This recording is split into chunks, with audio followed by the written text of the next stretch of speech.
بسم اللہ الرحمن الرحیم۔ السلام علیکم ورحمۃ اللہ وبرکاتہ۔ الحمدللہ، آج ہمارا اردو زبان کی چوتھی کتاب کا 47واں سبق شروع ہو رہا ہے۔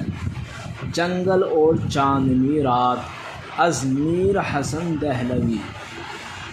وہ سنسان جنگل و نور قمر، وہ براق سا ہر طرف دشت و در، وہ اجلا سا میداں چمکتی سی ریت، اگا نور سے چاند تاروں کا کھیت، درختوں کے پتے چمکتے ہوئے، خس و خار سارے جھمکتے ہوئے، درختوں کے سائے سے مہ کا ظہور، گرے جیسے چھلنی سے چھن چھن کے نور، نظر جو کہ پڑتی تھی بوٹی جڑی، سو وہ عالم وجد میں تھی کھڑی، درختوں سے لگ لگ کے باد صبا، لگی بولنے وجد میں واہ ہوا۔